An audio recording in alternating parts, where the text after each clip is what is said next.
Oi,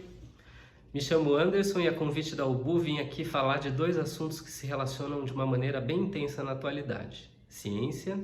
e plantas. Trabalho há quase 20 anos como professor, biólogo, botânico, pesquisador científico e diante desse universo, a maior dificuldade, acredito que exista, é a comunicação. O universo científico criou uma linguagem tão complexa e tão técnica que fez com que o cidadão comum, ao longo de uma linha histórica, não se interessasse ou nem conseguisse se aproximar de fato do que a ciência quer ou queria dizer. Os reflexos a gente vê hoje na sociedade e na dificuldade que o cientista tem de criar comunicação com o cidadão comum. Bom, por um lado, o próprio cientista é formado num modelo acadêmico secular, ou até mesmo, diria, até extravasando milenar, onde a linguagem técnica ela se faz necessária, hoje a gente sabe que não mais, mas no passado era imposta como necessária, e isso faz com que o próprio cientista tenha uma dificuldade de comunicação. Uma coisa é fato, plantas estão com a gente desde que a gente nasce e a partir do momento que a gente deixa de ser amamentado, a gente vai conviver com elas até o último dia da nossa vida, levando em consideração que elas são as nossas principais fontes de obtenção de energia. Diante disso também a gente pode trazer à tona alguns filósofos, cientistas que tentam trabalhar um pouco dentro dessa linguagem da popularização ou até mesmo do que a gente chama de comunicação científica mais acessível, né? De trazer uma linguagem mais próxima do ouvinte comum, que é a ideia de que você consegue falar e as pessoas podem te entender. A editora UBU publicou o ano passado o livro Revolução das Plantas, que é de autoria de Stefano Mancuso, um importante cientista da atualidade que traz à tona o pensamento e as ideias e também as pesquisas que evidenciam que planta tem algo que ele chama também de memória.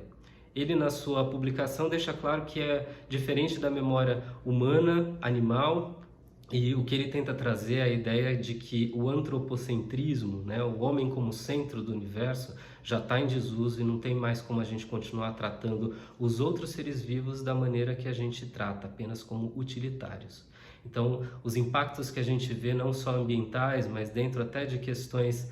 práticas do dia a dia, de ter plantas como objeto de decoração, apenas como alimento, alimentos que são descartados e que são jogados fora em grande escala, isso mostra o quanto que a gente tem apenas esses organismos como utilitários. Bom, o livro é um convite para a gente pensar em várias questões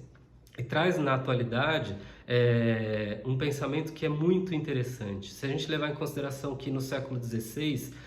Galileu Galilei trazia à tona para a ciência uma ideia que não foi dele, mas que ele traz com muita força do heliocentrismo, de que o Sol era o centro do sistema solar e não a Terra, como era tratado por muitos, principalmente no Ocidente,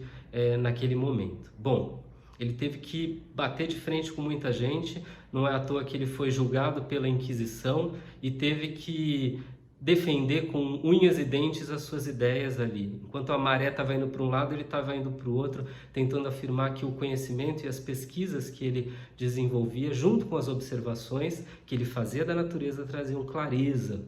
sobre o que estava rolando. E é esse convite que eu faço nesse momento, que a gente aproveite esse momento histórico de reclusão principalmente, ou de distanciamento, para ter a natureza que está perto da gente como a nossa principal fonte de inspiração. A gente tem aí um convite que é de olhar que quando uma tempestade acontece, não é momento de estar lá fora, né? Os furacões e os tornados, eles nos deixam bem claro de que a natureza ela dá sinais, assim como também a brisa que passa pela nossa frente está dando sinais. Os convites são feitos. A gente que tem a necessidade de mudar um pouco o olhar e de tentar, nesses momentos, aprender principalmente com as plantas. Elas estão do nosso lado o tempo todo. Seja na hora de se alimentar, de obter a energia com o alimento que a gente consome, ou até dentro das plantas, até dentro de casa, com as plantas que a gente tem no nosso entorno, por exemplo, né? O convite é para plantar uma semente, para observar o crescimento das folhas, para desenhar as plantas que você tem por perto, conseguir extrair de uma maneira autodidata e independente mesmo,